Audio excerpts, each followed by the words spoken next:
What's up, everybody? Welcome to another stream. Hex Foodies live Tuesdays at noon Central Time, USA. Welcome, I'm Eco Builder. This is Finn Bear. Hello. Howdy. Hello. And then we also got Marcus in the audio only. Howdy. How's it going, guys? Very well, It's very going well. great. You already had me worried there with your 1 second of silence. I was like, oh my god, we lost Marcus. No, yeah, I'm here. I just had my phone. I had it on my mute. Oh, Yeah, but Hey, yeah, that's cool. so today we're going to have Marcus talk about his beekeeping experiences. And we're going to start out in a format so that we can understand an entire year worth of bees, because there's an off season. Am I correct, Marcus? yeah. There's an off season in the north, and even in the south, there's an off season. It's smaller, but So another thing, are you having a tornado warning testing?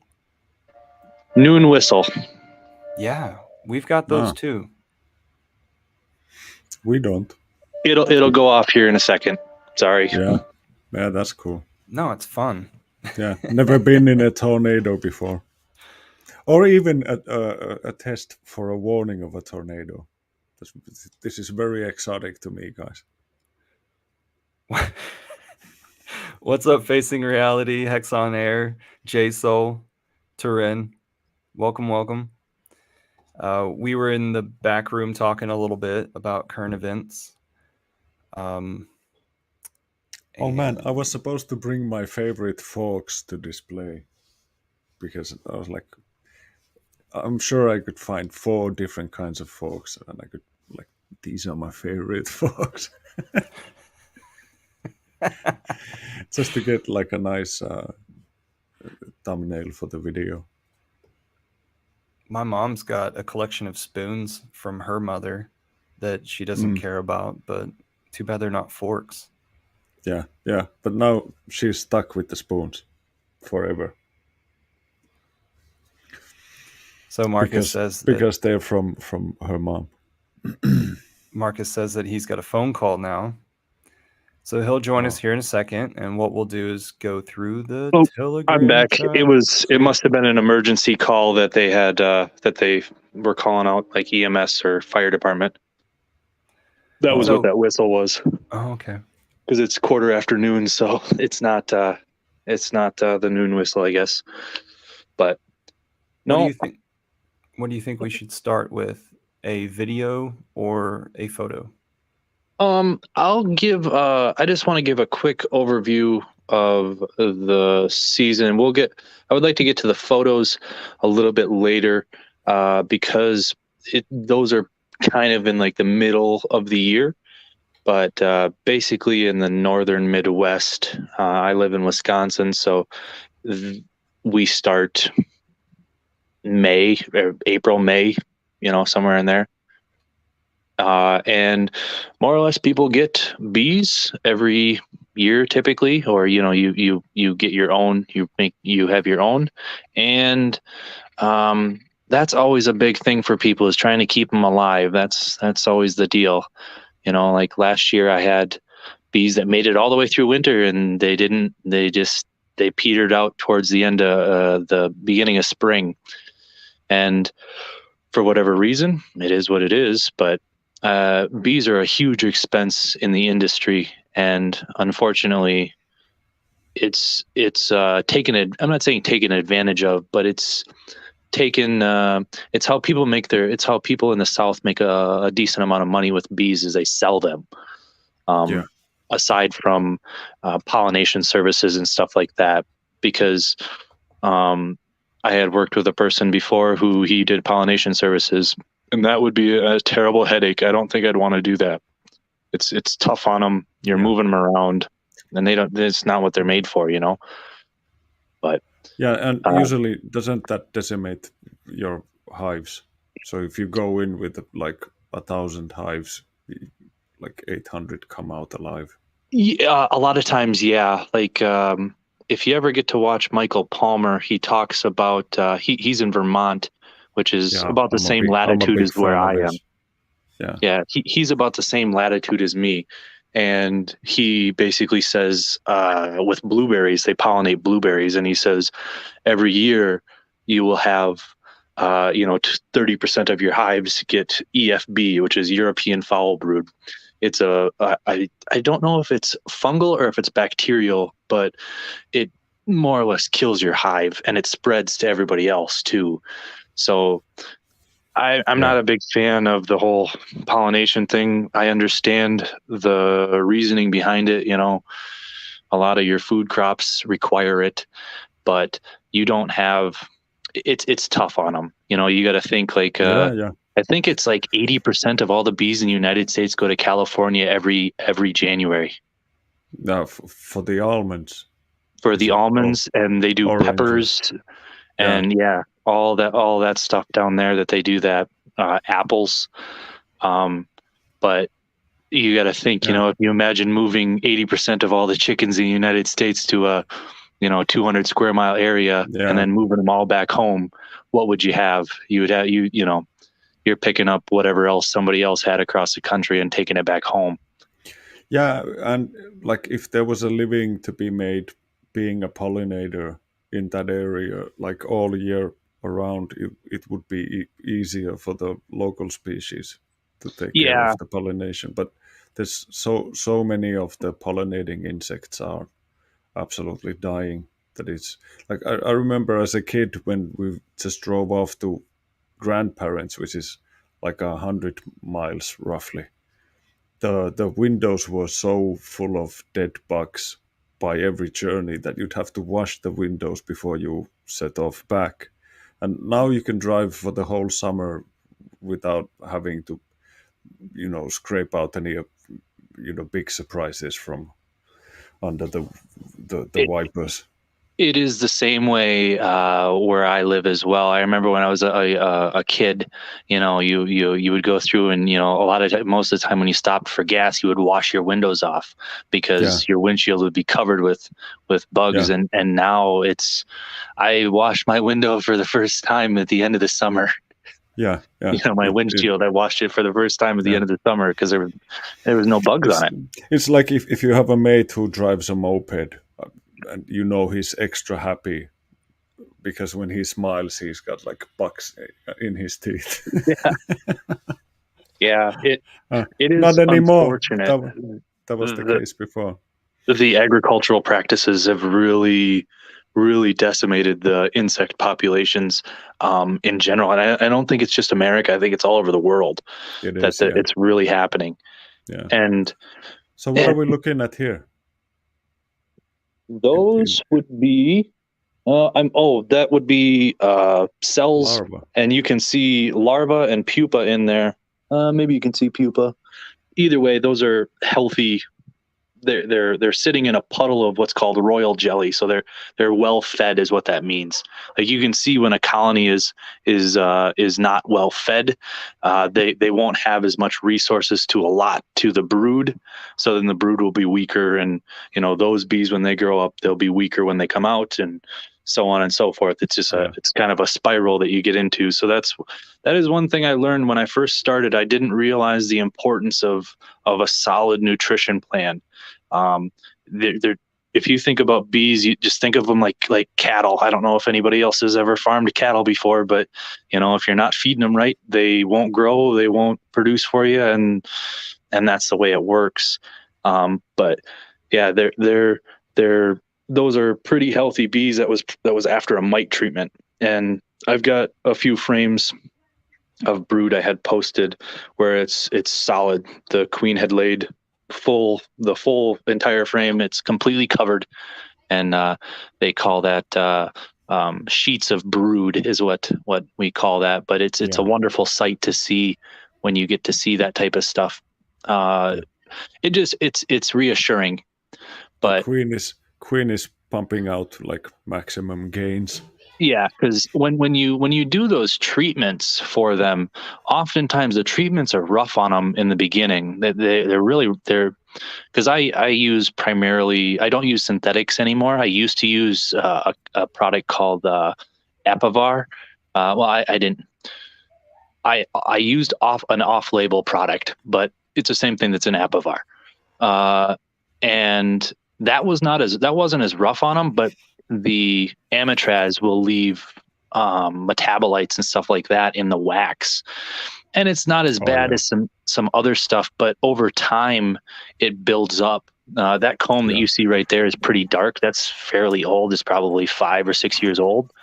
So you got to think, if you treated every year, 2 times a year, all of yeah. those It starts metabolites. to build up. Yeah, And that's a problem with the Amatraz, is what I've noticed, and I've heard this from more than one beekeeper, is that the mites are gaining a tolerance to it. It used to be super effective, but because there's a little bit left in the wax when the mites are in there, it's not a lethal dose, so it doesn't kill them, and they become resistant to it.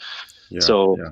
I have switched primarily to organic acids, which are really effective, and they don't really build resistance to How those because how do you administer it? Is it like a spray or? well, there's a couple different ways, but I primarily do. Uh, if you ever get to follow another person named Randy Oliver, he uses uh, nitric acid, or sorry, excuse me, oxalic acid and glycerin, and you put it into a sponge, just like a cellulose sponge, just a dishwashing sponge. And you Yeah, basically set it in there. And when the bees go up and down through the boxes, they touch it. And that oxalic acid is highly toxic. It's like 15 or 20 times more toxic to the mites than it is the bees. So it doesn't hurt the bees, but it kills the mites very effectively. And oh, people cool. have often said, will the mites develop a resistance to it? And it's not a synthetic chemical, so it doesn't affect certain chemical channels. It affects their structure, their actual exoskeleton is what is believed is what it does. So it'd be like having people getting immune to getting hit in the head with a hammer, Yeah, yeah. is what he uses for an example of how they don't build resistance to it, you know. What about But diatomaceous earth? Does it work for the mites, or I have never would it tried kill it. the bees? I have never I, tried it. I used the Diatomaceous Earth underneath the colonies for ants and small hive beetles, because we're in the north, so small hive beetles aren't too bad. Down by where you're at, Davin, they're pretty bad, but they're not too bad up here because it gets cold. They don't like the cold. yeah, But yeah. I I have can never. I have. for the Oh, sorry. guys listening. Diatomaceous earth is like it's fossilized sea critters from millions of years ago. The teeny tiny small, uh, uh, uh, very sharp particles, and you find them in layers in the ground, especially in the States, I believe. And you sprinkle it like a powder on on, on say like a there's a plant you want to get the pest out of. You sprinkle that powder on top of it. See, Davin has it. He probably eats it with his cereal. But there it is. It's completely like poison free, Yep. natural stuff. The way it works is it gets between the joints and of the insect, and basically it makes every joint in the insect bleed. So the bug just It dries them uh, out, doesn't it? yeah, it basically dries to death because all of the joints lose their capacity to hold moisture. Yep. So that's the beginning. Is the first step is getting bees in the beginning of the year, usually in early to middle spring, depending upon where you are. I'm in the States, so I'm going to use our seasons. If you're in the South, or if you're in the Southern Hemisphere, the exact opposite. But yeah, you get your bees, and then you put them into your hives, and typically you feed them pretty heavily to build them up. for the honey flow in the summer. So you've got your first quarter of your first third of your year is more or less trying to build population up, get the biggest population you can get without having them swarm. So that's always the tricky part, and it gets new people. It gets myself too. I lost a few swarms this year, and it's the way it goes. But you got to get them. You got to get them up, because if you got a small population going into honey flow, you're not going to pull very much honey, and then you're not going to have that great of a year. So you want to have the largest population possible without them swarming. So when we do that, we're usually feeding protein supplements. I have a couple pictures of those two like little shoe boxes of protein supplements. You had showed them first, Davin, before we went on. I think they were in the Yep. Yep, those protein supplements, and usually those are about 20 to 30% protein, and about 30 to 50% sugar. So they're it's a high energy food, and that's where you can get those little puddles of royal jelly in the brood nest, showing that they're nourished. They have plenty of food, because if they don't have food, they won't, they'll cannibalize brood. If they don't have enough food coming in, they'll cannibalize it to more or less save resources. So it's kind of a tightrope in the beginning of the year. And then once you get to your early honey flow, then you can start adding more space for them, so that they can get more space, and they can start storing. Nectar. And the funny thing about nectar, and this always got me when I was newer, is that when there's a heavy nectar flow going on, the nectar is about 90% water, and they need to take it down to about 18-ish% water.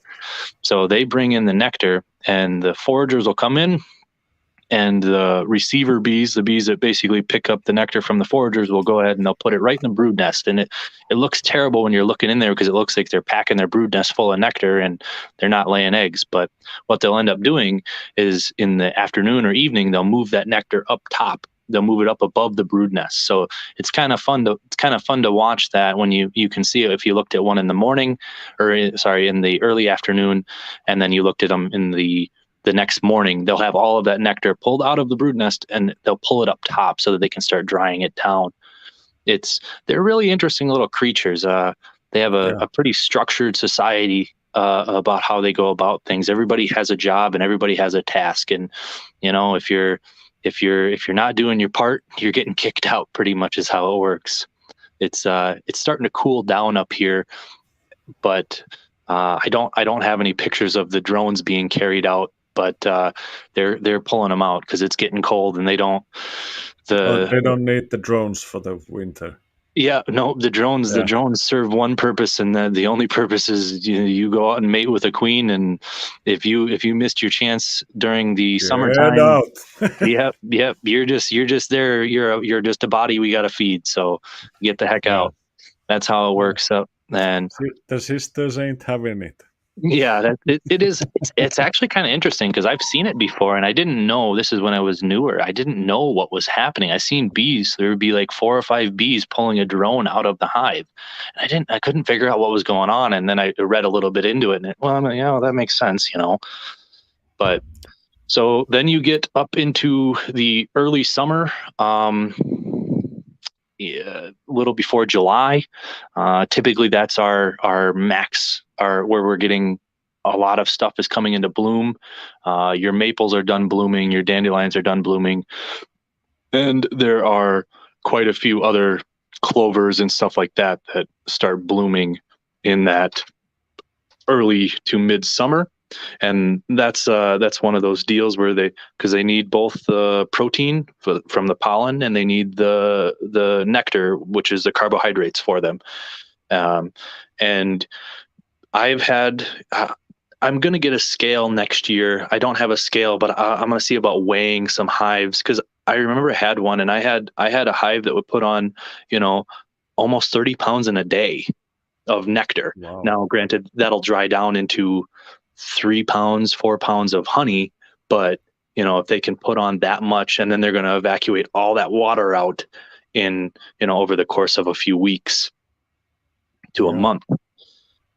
And another really cool thing too is in the summertime, you can, if you stick your hand in front of the entrance, in front of the hive, you'll feel one side's got air going in and one side's got air going out. They control the airflow in the hive, so they put air where they want it. So that's kind of an interesting thing too that I've learned. You can physically feel the air going in So one side and out the other. you use wooden boxes. You're Yes. not into that styrofoam box type of stuff. No, I've seen them before, and I thought about getting a couple, but I just struggle on. I struggle on the overall reliability of them. I've got sirens going off. Can you guys hear that? Yeah, that's not a big issue. Okay. Yeah. Sorry. I live in a. We've heard whales only, so we're all used to sirens. Well, it's not whales only. I promise. It's they stop now, but yeah. So the they will go ahead and work through in the beginning of summer. That's usually their peak brood rearing period of time, and this is when you have to make sure your mites have to be under control before that. So late spring, you want to do your treatments. This is what I was saying. It's hard on them when you treat them, but the primary treatment I used this last year, and it worked exceptionally well, was formic acid. It's a little more aggressive than oxalic acid, but it's very effective. And you will come through and you will have fabulous brood patterns afterwards when they go through. And it, like I said, it slows them down for a week, but they come back twice as strong when they're done. So they make up for it. And that's up here in the north. We do 2 treatments, typically one in the middle to late spring and one in the fall, about in this time frame now, a little bit before now, but usually the beginning of September is for us, because that way you've got healthy bees that are going to be going into winter. So have you tried Michael Palmer's method of overwintering nukes? Yes, actually, I overwintered 3 nukes last year. I had 2 that made it out, and those actually came out the strongest out of them, because I think Nice. The nukes are. I actually was doing. They're a double hive, so there's an entrance on one side of the box and an entrance on the exact opposite side. So there's 2 4-frame nukes, more or less, and those were by far my most productive hives, because I basically had 2 hives working together, and I put a queen excluder over top, so the queens couldn't get back and forth, but the bees from both colonies will work together up into the supers. And I drew 9 boxes of foundation, which is going to be, now don't take my word on this, I'm not exactly sure how much each box of foundation is, but each box of foundation is probably going to be about 1.5 pounds to 2 pounds of wax, which a pound of wax takes approximately 8 pounds of honey, which is like 70 pounds of nectar. So it takes a lot of energy for them to draw that wax. And those smaller colonies, they actually work together better, in my opinion, than the larger, the 10-frame colonies, because it's a smaller confined area, and they don't have to work as hard to keep everything cool. They don't have to work as hard to keep everything warm. And the clusters are still so that they share the heat, so they overwinter, so that there's the parting wall and then a cluster on both sides of the wall inside the hive. That's really interesting. Is that the queen in the picture, like centerish, middle? Yeah, that's a queen right there. Yep. She would have been one of my queens. I took a picture of her. I didn't mark her, but I took a picture of her. I had that one mated I believe. It's always wonderful to see your queens that you produce, because it's just like raising any other animal. It's really rewarding to see your efforts pay off. Yeah. I don't remember where I read this, but I quite recently read it somewhere that out of all the things you can do on a farm, animal husbandry is the most difficult. And out of all the animals, there's nothing as difficult as keeping bees. So that's like the most difficult thing you can do because Yeah, these suckers want to leave. yeah. They constantly want to they pick up stakes and get out. Yeah, because I mean, the thing of it is like if you're raising chickens or sheep or pigs or cattle, you can clearly see if something's wrong. Like if you look at a cow and she's really thin, or whatever, she might have worms or parasites, or whatever. You can clearly see it. Whereas bees, you can look at a hive, and even if it's sick, you can't really tell unless you go ahead and dissect the bee itself and weigh it and go through and pick it up and actually get a physical weight of it, where that's kind of why I think it is a little more difficult with them. It's one of those things, you have to learn it, I suppose. I can open a hive up and I can see, like, that one's decent. It's that was probably in the, I'm trying to see how many boxes I got on there. So that would have been in the beginning of the year. It's not a big cluster, but that one was a semi-weak hive, but I actually brought that one back. I'm pretty sure. I don't have the number on that one, but I brought it back to a productive colony. Yeah. So did you give it frames from some other hives? Yep. Is that a practice that you use? Yeah. I rob from the rich and give to the poor, basically, is how it works. Yeah. The Robin Hood type method. Unless if they're really aggressive, then maybe you want to switch is it switching the queen, or what's the method if you have like one aggressive hive? Sometimes you get aggressive colonies. I've only had really one bad experience with that, but yes, you'll end up switching the queen, because I had gotten bees that had Africanized genetics, and they were pretty aggressive. They'd be bumping you before you got out of the truck, type of stuff. And they're no fun to work, because I don't like working bees, and I wear no shirt and shorts and stuff like that when I work bees, typically in the summertime. So yeah, if they're aggressive, they're not going to be aggressive for very long. I will go through and I will get the queen out of there, and usually it takes about 2 weeks, and all of the older bees that were aggressive will be hatched, or sorry, all of the younger bees will be hatched out, and they will end up dying off within a month, typically. Yeah. But yeah, and then you'll see a change in the overall atmosphere in the hive. Yeah, because they lose their toxic masculinity and whatever. Well, femininity, toxic femininity. They're all girls. Oh yeah, that stuff. Yeah, exactly. Yeah. But no, I have not really had too many. I've only had one. I had one encounter when I went down to Texas, down to Lubbock, with the person I worked for. I don't remember exactly when it was, but there was about 200 colonies that were all Africanized. They have Africanized genetics, and that was a terrible mess. Basically, the bees were so thick it basically blotted out the sun. Not even joking. Yeah, like they covered your veil. Yeah, but did they produce honey in any reasonable? Well, actually, amounts? what we did with those, because those were going to go out to California, and they don't take them out there. Like if they're really aggressive, they don't want them, because they go through and they'll check your hives.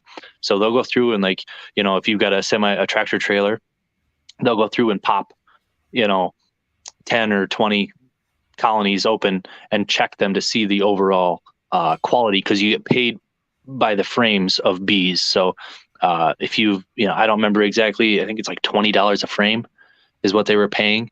So if you've got 8 frames of bees, you'd get X amount of dollars for it. Or if you've got 6 frames, you get X amount of dollars for it.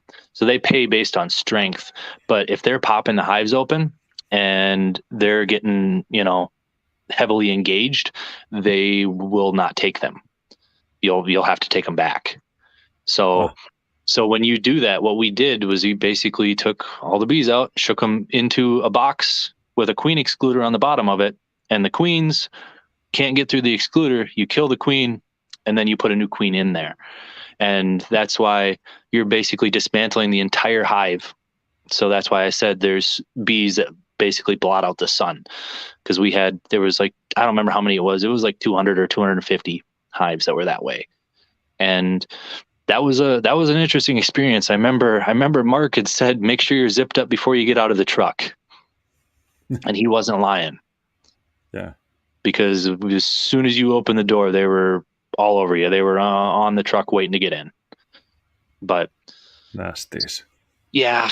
And I don't know. Davin, do you guys have much problems with them in Texas where you're at?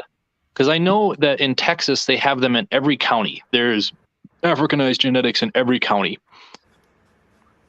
Yeah, we have. I'm trying to like search for something in my brain. I think they've come in and I believe that Africanized is that they've just been pissed off, but that's not the case, I guess, huh? No, like you can definitely tell you can tell when they're getting ornery, but these ones are always ornery. Like these are the ones that like you can be 30 or 50 yards away and they're going to come and, come after you. Because most European style honeybees, they look a bit different as well. I think they're a little bit smaller, and that's one of the reasons why they had brought them over here to Brazil. I don't remember when. I think it was in the 50s. They brought them over from Africa, because there's a few different strains in Africa, but they brought them over and they were hyper aggressive and they tried to breed that out of them. And now I don't know who had the idea of trying to isolate colonies in, like you can't just bring them over and hope that they don't swarm on you. Like that's not the way it works. So yeah. you can't be doing that. That was a poor idea. But one thing that the Africanized colonies do is they are actually pretty good with mites. They can actually tolerate them because their brood cycle is a couple days. It's instead of like 21 days, I think is a worker brood. I think it's 19 days. It's 2 days, and it doesn't sound like much, but 2 days makes a big deal. That it just allows them less time to reproduce, and they're also a little more swarmy. So they wanna basically go out and make a new hive. That's from what I understand. That's a pretty common trait of them. So I mean, it was in good idea, but kind of not controllable. You can't really control, flying insects like that. No. But so this is like early summer that we're looking at. Yep, that would be springtime-ish, late spring, early summer, right in that area where they're just getting built up. Single box. I was probably getting ready to add another box. Because the one thing I didn't have is I didn't have a lot of drawn foundation. And to be frankly honest with you, that's kind of the key. If you can get drawn foundation, like that stuff right there, it's drawn. There's a queen right there. I don't know if that one was one that I raised or not. I'm not exactly sure on that. But because if you've got bees that you have to go through and put, that's a good picture right there. So you see how that pattern looks kind of funky, how there's like a bunch of holes in it, how it's not like solid. That is that is a trait. A lot of people, and myself included, thought that was a negative trait. But what that is that's a VSH trait. It's a varroa-sensitive hygienic trait. So basically, if there are varroa mites in there, the bees can sense that there's mites in there, and they will go through and they'll pull the pupa out before the mites can reproduce. So then there's only the female left. So that's why they have that really spotty, they call it a shotgun brood pattern. And you can see how they kind of go through, like there's lines of them where you can see where the mites were very heavy in specific areas and not in any other areas. But you can see, but you can tell that those were at one point they had brood in them. Can you tell them apart from just like a queen that's just shoddy at laying eggs wherever? Yeah, because what you'll end up seeing, this is pretty typical of the early spring. So before the honey flow really starts, they end up doing this, and they can a lot of times get the mites to a low enough level where they can cohabitate with each other, because mites are, unfortunately, they will kill their host. That's what they do.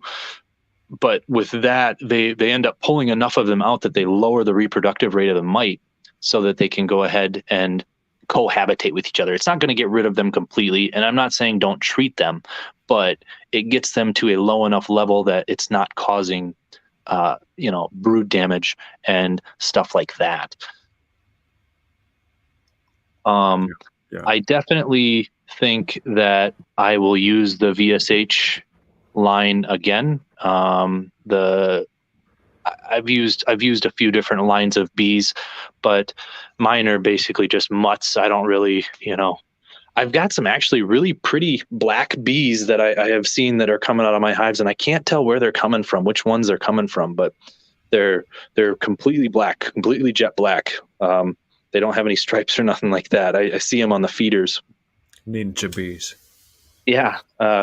There's a specific style of bee, the German black bee is what they call them, and they were supposedly a little more testy. They were a little more aggressive, but of course, they apparently that's what we had in the States for quite a while, and they've the number or the strains have evolved, I guess, as time goes on, and then they'll continue to evolve.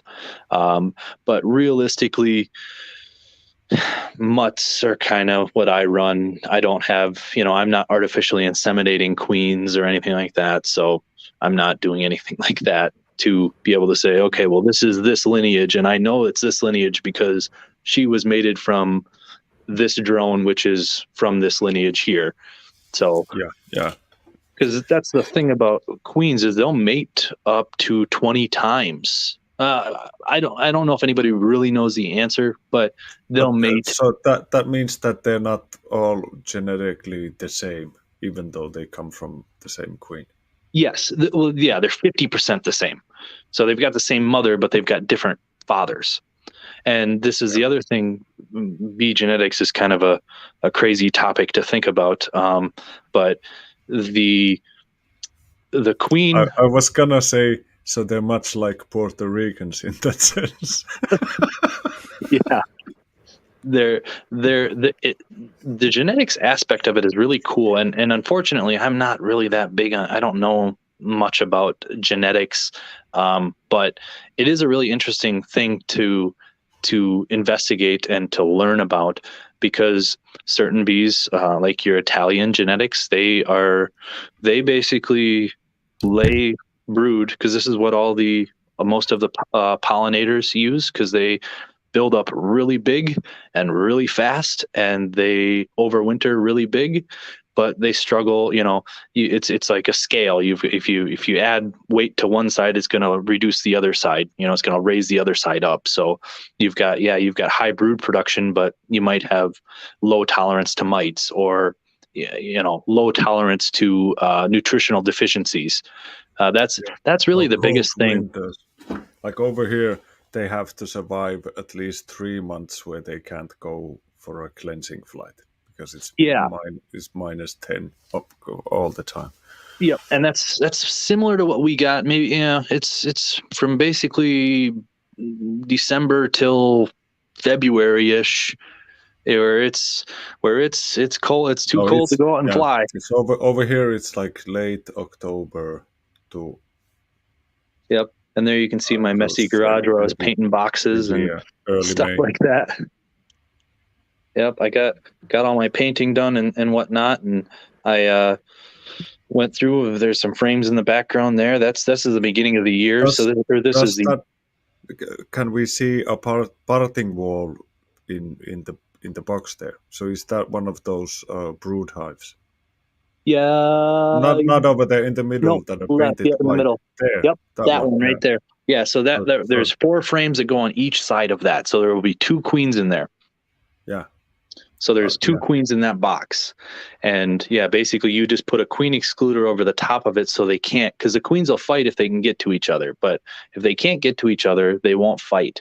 The bees will actually work together, 2 separate hives, 2 completely separate hives, they'll work together up above, which yeah. is kind of interesting to think about. Canadian beekeepers blog, Ian Stepler, he does, which I would really love to get some 6-frame nukes, because you can put 3 6-frame nukes, which those over on the right hand side, those are 5-frame nukes on the right hand side right there. Yeah. Yeah. Well, he uses 6-frame nukes, and 2 boxes will fit perfectly on 3 of those. So you can run for instead of they'll basically have 6 solid frames of brood in each one of them. So that's 18 frames of brood in each pallet versus 12 or 14 frames of brood. So Yeah, and then you can split them out to bigger yep. nests in the spring. That's Yeah, it's basically clever. population control. So we're trying to keep everything, because if it gets too big, too much population, then they'll want to swarm, and then you lose half your colony. And if it's too small, then You they have won't to produce anything. vaccinate. Yeah, you vaccinate. You take them off the airports. You don't give them their passport. Yeah, We've seen this. We know. You will own nothing, and you'll be happy. we're going to try to avoid that. I'm not a big fan of that one yet. Yeah. You got to No, convince me a little more.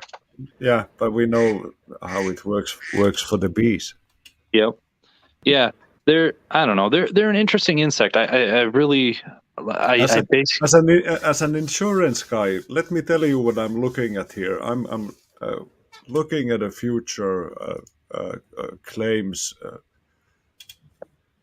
decision where it's your request to be bailed out is going to be denied, and you're going to have to pay your own medical fees because you shoot yourself in the hand with that gun. well, That's I've only done that once. You only once, yeah. Only once. Yeah, Davin, I don't know if you can see it, but that's like a wonderful accident waiting to happen. Those are small nails. Yeah, they're just little 18 gauge brad nails or staples. I've only done it once, and it went right through my finger and came out the other side, and it hurt, and I just pulled it out and just kept going. It didn't hardly bleed. But yeah, it only hurts once. And there I'm cheap, so I wax my own foundation, because I can get the foundations for cheaper if I buy them unwaxed. And the wax that you get a lot of times is not. You don't know how many cycles they've been in the nest. You don't know how much of the stuff that we talked about earlier has been collecting to that wax. Yeah, and this is why I use primarily my wax. I only use my wax, so that's why I know that there is a very low amount of systemic pesticides that are in there, residual pesticides that are in there, and that's a really powerful thing, in my opinion, to basically keep it clean. Because with the organic treatments, or with the organic acids, I guess, they don't leave residues like Apivar or fluvalinate or I think fluvalinatus checkmite.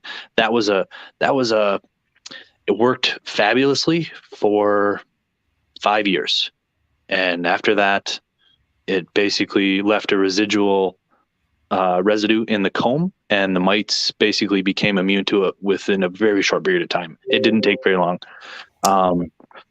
But insects are different in that respect. They, you can see stuff happen a lot faster.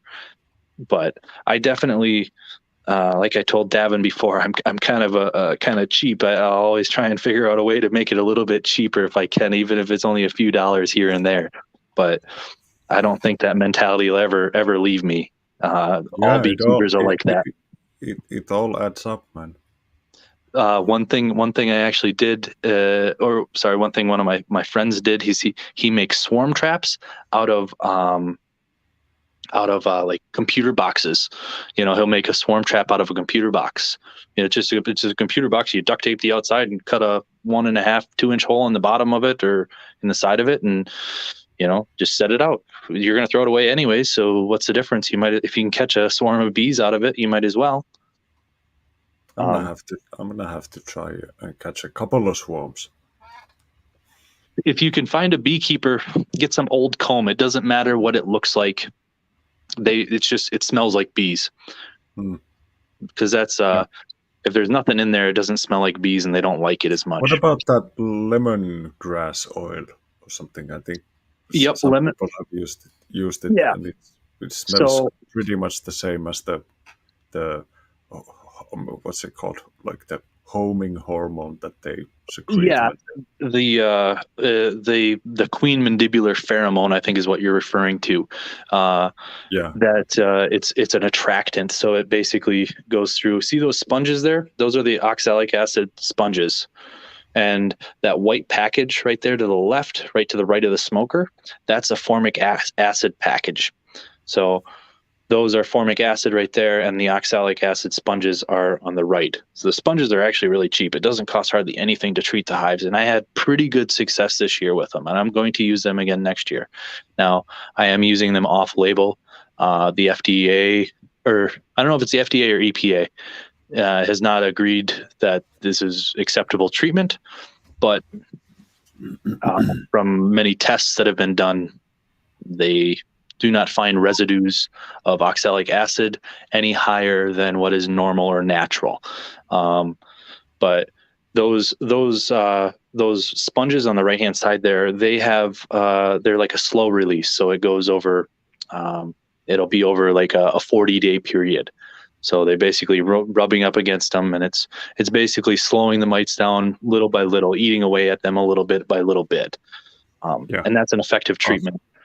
It's kind of like this. I don't wanna like be like a stickler, but we're 50 minutes into it, and I want to make sure we get through the entire season. Okay. So let's go and check out some honey flow.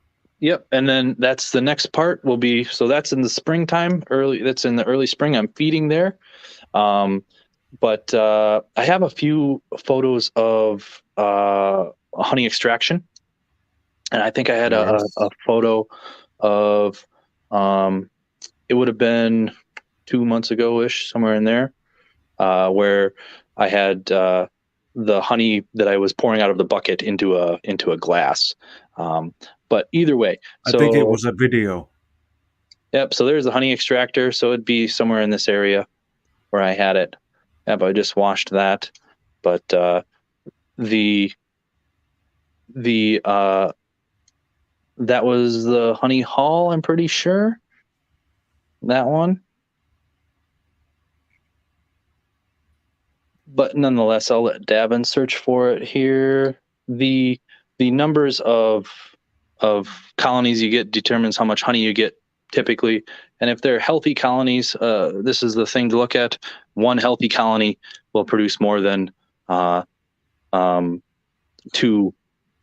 unhealthy colonies, I guess. So all the different colored pollens coming in. They're backfilling the brood nest in the bottom box. It's a clean cup that can be erased. Yep, but they're backfilling the brood nest. So as all these cells, all these little capped bits of brood, these guys right here, move bees, get out of the way.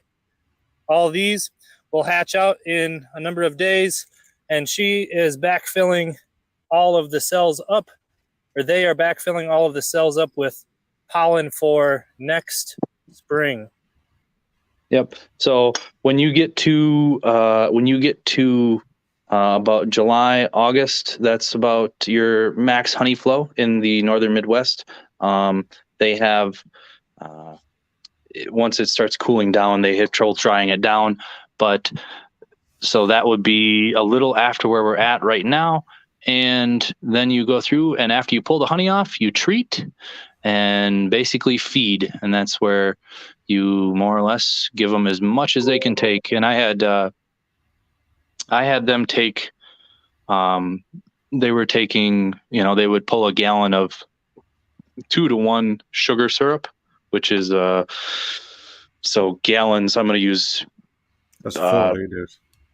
Yeah, that would be 8.3 pounds per gallon. So I'm doing 16.6 pounds of sugar per gallon of syrup, and they will pull that down. They will pull that down in a day or two. A strong colony will pull that down in a day or two, and they'll store that. And the reason you do those heavy syrups like that is because there's less water in there, and it basically they don't have to dry it down as much. It's already ready for them. And so after July and August, you typically want to get your honey pulled, and then you want to treat. And like now, September-ish, October, they start getting really defensive. They start robbing. So this is where I do not work in the bee yard in shorts and no shirt. I actually have to wear equipment when I work out there, because or else you're going to get beat up pretty bad. And we're getting to the point now where feeding is about done, and they are getting ready for wintertime. Everything's propolized up really well. They've got everything glued together, got all the cracks sealed up. And that do you wrap any kind of paper around the hive or anything like that? I didn't last year. I'm probably going to this year. I use just like the roofing felt, the tar paper, and it's a black, so it absorbs thermal radiation or heat, and it doesn't really provide any insulation necessarily. But there's so yep, there's the extractor. Yeah. I don't know if you can see it coming out or not, but It may not be able to focus, but I'll tell you, the smell that comes from that is crazy. It's so floral that if you've never been around one, it would be really cool for people to go and see. spinning honey out. So it's the centripetal see it hitting the force wall. that brings them. Yep. That brings the honey off, and it hits the wall and then slides down the First one of wall the day. and congregates at the bottom of this, and then you pour it out the bottom. Yep. And that just like that comes out the hole there, and I run it through a double sieve into a bucket, and I don't comes out strain. very clean. Comes out very clean. Yeah, there's some wax that gets caught in the top. There's that one that I wanted to say that you could see. You're just pouring honey into a jar. It's kind of cool to watch it. Yeah, I could watch this for hours, man. Yeah, it's there's this one hobby beekeeper over here, and he let me taste his honey from his bees who had been pollinating our local blueberries. Okay. They're not like the bushy variety most of the growers grow, but rather like this really low to the ground, very small flower. Oh my God, that was like the weirdest and most delicious honey I've ever had. Yeah, that's awesome. He gave me like I could lick the back of a spoon. That was it. Like he didn't. I was like, oh man, that's so good. I wouldn't mind having some of it in my tea or something. I was trying to give you a subtle hint that dude come up with some honey. I No, had nothing. He just nodded and he was like, yeah, it's delicious. there's a colony going into winter. That's a pretty strong colony. There you see if you can count the frames of bees, but there's probably 6 or 7 frames of bees in an 8-frame box, and that's the bottom box. There's a top box that's the same way. So that little pad that I'm putting on there is protein. That's a protein supplement I'm putting on there. And I didn't even have any suit on, I'm pretty sure, in this one. But you can see they're just packed full of bees in there, and that's a good, solid, strong colony that came off of treatment, and they rebounded really well. And it's basically what you're doing is to get them prepared for winter, because at this point in time, well, last month when I was doing that, you got to plan a month in advance, because the month in advance, those are the bees that are going to be raising the bees that go into winter. So you need healthy bees to raise your bees that are going into winter, or else you're going to run into trouble. But that's a 1 pound patty that I put on there, and they took that down in like 3 or 4 days. So they consumed about 1 pound of pollen substrate. Did they drag out the paper before you got to the hive? Yeah, they typically do. They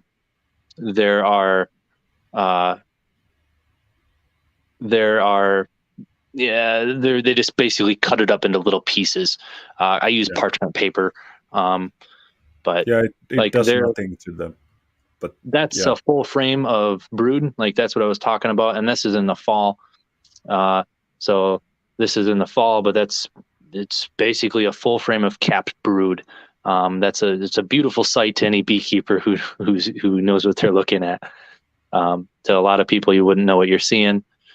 This is a mite test right here. You basically just shake them off, and I did wear a veil in this one because they are that time of year. They get a little more aggressive, but so you just shake them into the tote, and voila, that's it. Wait for them. All the foragers, all the older bees will basically come up and fly away, because the young bees don't fly. They don't know where home is. So they just will stay in the tote. So you lose about a cup of bees when you're doing I do half cups. It's a half cup. It's about 300 bees. And it sounds bad, you're killing 300 bees, but realistically this is the most effective way. They own nothing anyways. 300 isn't. I could come up with a way bigger number immediately, so the bees are happy. Yeah, they'll just go through, and the queen will lay 1,500 to 2,500 eggs a day. So you're not damaging the overall effectiveness of them. Yeah. But this is one trick I learned from Randy Oliver, is just to look in there, because the queen will climb up on the side. She'll try and get out, so you can see her. Because if I've done it before too, where you scoop up the queen and you put her in the soapy water, and the queen died. Yeah. Yeah. It's a good thing I picked up and killed all the queen cells before we did the tests. So there's nothing to fall back on. Yeah, pretty much. But you'll notice I actually took that from Randy Oliver too, where I scrape my finger across the top to level off the cup so that you can get an accurate measurement. This is one of the things too, because sometimes if you grab a half cup, sometimes it's 3/4 full, sometimes it's overflowing, so this way you can get an accurate number.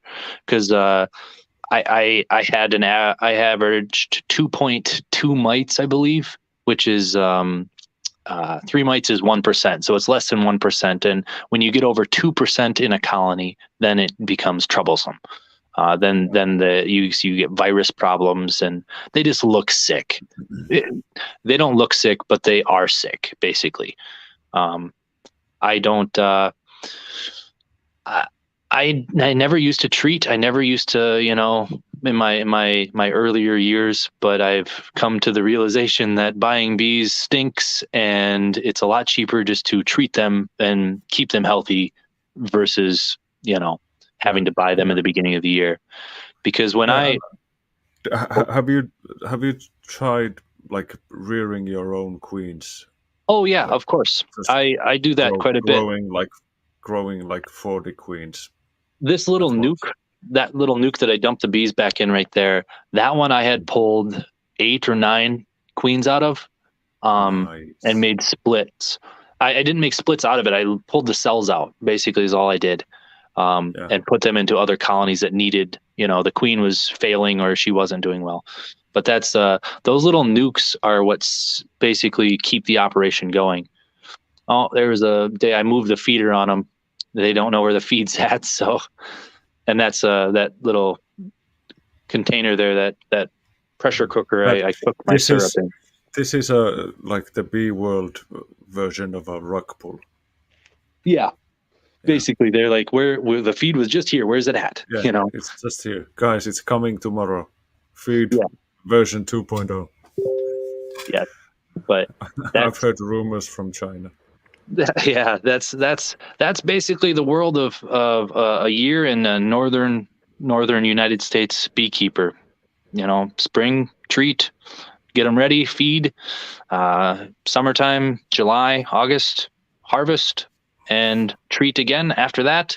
And by September, like now, you basically are getting ready to get as much weight in the colonies as possible. And get them ready for wintertime. It's going to be going to get cold here before long. I know the nights are getting cold up here. It's down in the 40s and stuff at night now. Yeah, it's getting dark here as well. I know that you're not boasting about how important it is that bees exist and that they have help maybe existing. Do you have sort of a philosophy, like an elevator pitch to somebody who's interested in keeping bees? These are a domesticated species, so they're a domesticated insect. So realistically, with the way we utilize them currently, we need to help them. If you don't help them, they will die. That's how it works. So the biggest thing that I can tell people is make sure you have healthy bees. This is by far the most important thing, is keeping your mite levels down, because if those get high, you have sick colonies and they won't do well. A sick colony won't produce anything for you. Even if it looks okay, it still won't do it. It's almost like they get lost. So make sure that you keep the pests under control. It's no different than any other agricultural species. Cattle, you got to make sure that they have clean areas so that they're not getting parasites and stuff like that. Same thing with bees. They're the exact same way. I literally relate them to cattle, because that's what I grew up, with cattle, so I can relate them to them. But basically, if you want to start keeping bees, it's really awesome. I would highly suggest joining a local beekeepers group. They are super helpful people. Beekeepers have got to be some of the nicest people I know, and some of the most generous people I know as well. Everybody's willing to help everybody. It doesn't matter. Even if you don't get anything out of it, you help somebody else. Yeah, man. And I've experienced that same thing. That looks so delicious.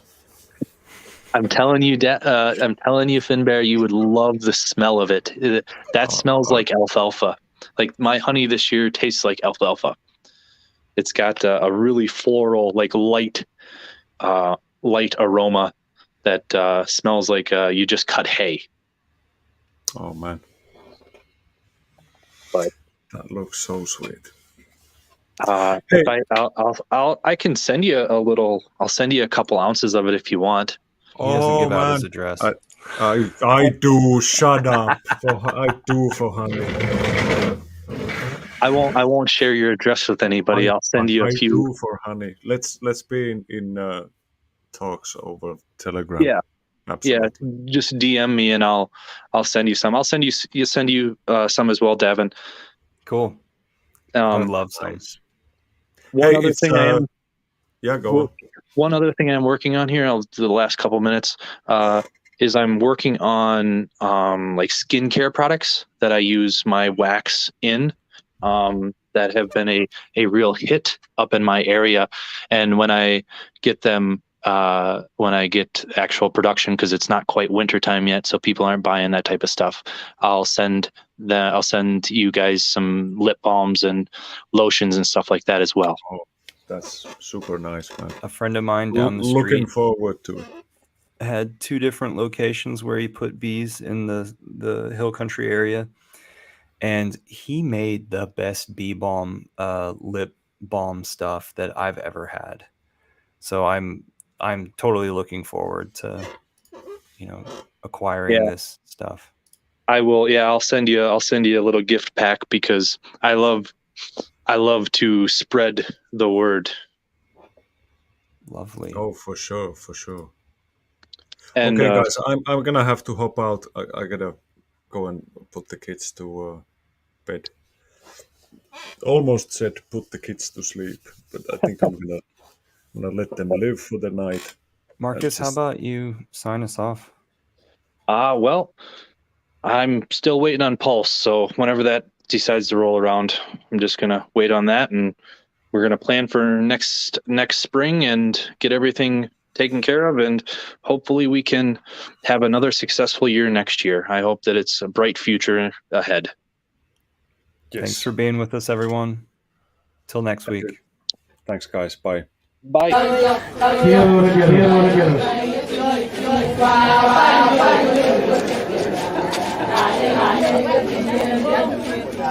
Hãy subscribe cho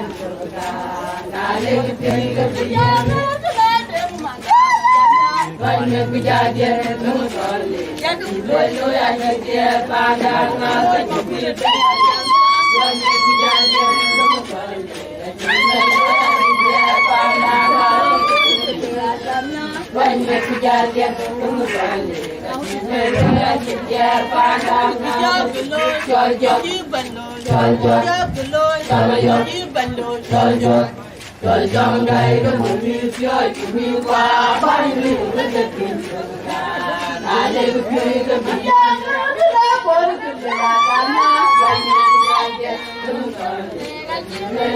hấp dẫn.